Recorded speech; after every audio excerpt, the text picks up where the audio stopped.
I'm going to go over some of the problems from section 824. In problem 109, you're multiplying together two numbers that are in scientific notation. You're multiplying, so the numbers, the 3 and the 2, you just multiply them together. 3 times 2 is 6. And 10 times 10 times 10 times 10 times 10 is 10 to the 5th. You can count them up, or you just simply use the shortcut of adding them together. So you get 6 times 10 to the 5th power. Now when we multiply those two numbers, we get a number that's still in scientific notation, so there's no need to adjust it or fix anything. If the number was bigger than 10 or bigger than 9, then we would have to change it, but we're okay here. Let's take a look at C. We're dividing two numbers that are in scientific notation. And just like we multiplied here, the numbers 3 times 2, we're going to divide 8 divided by 4 is 2 times. And if I wrote out 12 tens and 7 tens here, each of these would eliminate one of the tens on top because 10 over 10 is equal to 1. The shortcut here, because this will eliminate 7 of these tens, is just to subtract. So you get 2 times 10 to the 5th power. And again, 2 is one digit, so we're in scientific notation. We don't need to change anything. Let's take a look at the next one. 110. These problems were from the last section.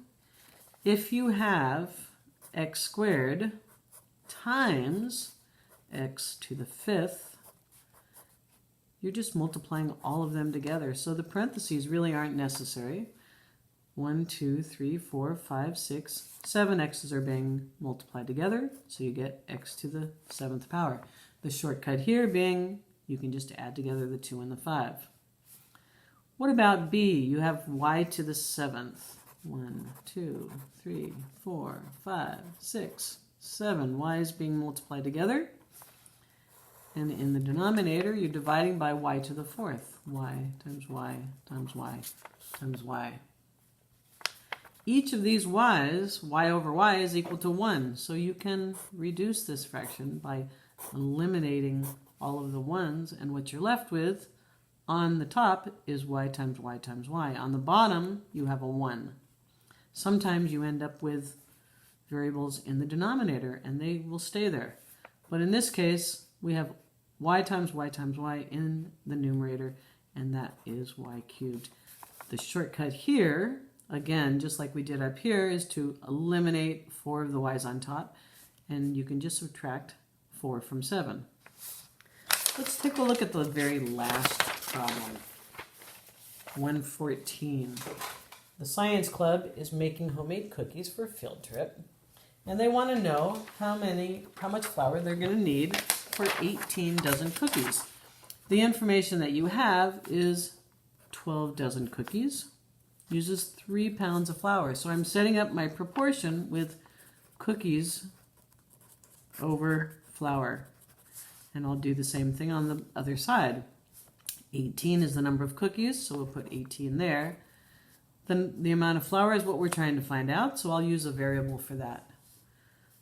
Cross multiply 12 times x equals 3 times 18, 3 8s are 24, carry the 2, 54. When you cross multiply, now you don't have any fractions. You just have to divide by 12 to get your answer. And 12 goes into 54 4 times, because 4 times 12 is 48. And you have a remainder of 6. 6 over 12, so that's 4.5. What are we looking for? Pounds. 4.5 pounds of flour. Let's take a look at the next question.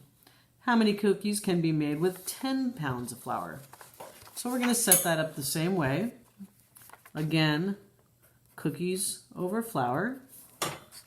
And this time, the information that we want is the amount of cookies. So we're going to put our variable on the top and put flour in the bottom. And now we're going to cross multiply 3 times x equals 12 times 10, 120. When you divide that by 40, when you divide that by 3, you get 40, which means we can make 40 what? Dozen cookies. That's it. Now go make some cookies.